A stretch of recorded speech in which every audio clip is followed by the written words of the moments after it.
Hello दोस्तों, आपका स्वागत है मेरे YouTube चैनल स्टोरी एक कहानी मेरी जुबानी में।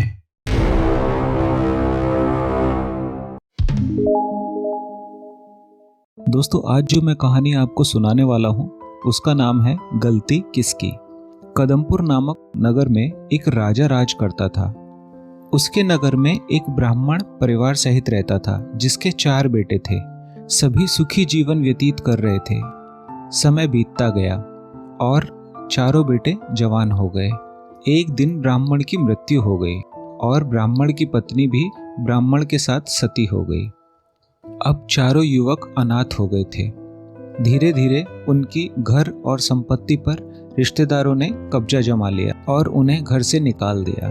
परेशान युवकों को जब कहीं ठिकाना नहीं मिला तो वे अपने नाना जी के यहाँ रहने आ गए।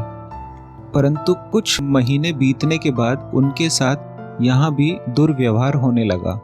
चारों युवकों ने सोचा क्यों ना यहाँ से चला जाए और कहीं जाकर कोई विद्या सीखी जाए। विद्या सीखने के लिए वे चारों 4 अलग अलग दिशाओं में चले गए।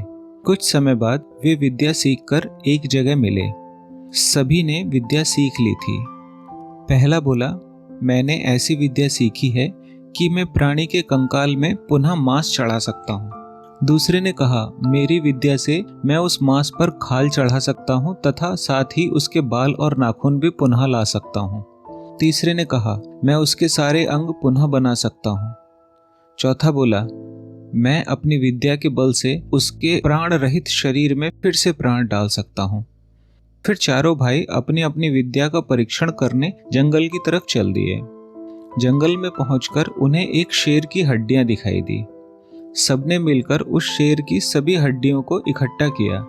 पहले भाई ने उन हड्डियों पे मांस चढ़ा दिया तथा दूसरे ने उस मांस पे खाल, बाल और नाखून चढ़ा दिए। तीसरे भाई ने उसके सभी अंग पुनः बना दिए। फिर चौथे ने उस शेर में प्राण डालकर उसे जीवित कर दिया। शेर ने जीवित होते ही सबको मार दिया।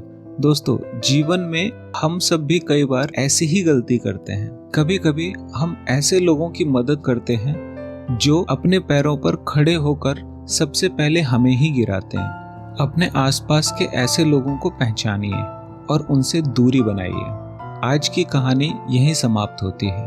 उम्मीद करता हूँ आपको पसंद आई होगी। आपसे गुजारिश है कि इसे लाइक कीजिए और ऐसी ही रोचक कहानियाँ सुनने के लिए चैनल को सब्सक्राइब कीजिए।